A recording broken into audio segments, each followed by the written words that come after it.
এরপরে একটু ভাবুন, এই ছবিটাকে আপনি ভালোভাবে দেখলে আপনার মাথায় কাজ করবে না যেখানে একজন বাংলাদেশি খেলোয়াড় রয়েছে।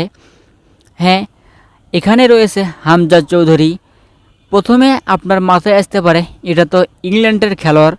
হ্যাঁ, আসলে এটা কিন্তু ইংল্যান্ডের স্কোয়াড এবং এখানে একজন বাংলাদেশের খেলোয়াড় রয়েছে, সে আর কেউ নয়, হামজা চৌধুরী। এই হামজা চৌধুরী মাত্র কয়েকদিন আগে বাংলাদেশের হয়ে খেলার জন্য অনুমতি পেয়েছে। প্রথমে এই স্কোয়াডটা দেখলে আপনার মাথায় কাজ করবে না যেখানে বাংলাদেশের কোনো খেলোয়াড় রয়েছে। হামজা চৌধুরী ফাইনালি বাংলাদেশের হয়ে মাঠে নামবে এবং তার মাঠে নামার ডেটটা হতে পারে 25শে মার্চ। আগামী 25শে মার্চ ইন্ডিয়ার বিপক্ষে বাংলাদেশ এফসি কোয়ালিফায়ার ম্যাচ খেলতে মাঠে নামবে এবং এই ম্যাচে হামজার অভিষেক হয়ে যেতে পারে। তো হামজা চৌধুরী বাংলাদেশের হয়ে খেলুক এবং বাংলাদেশ ফুটবল দল ভালো কিছু করুক।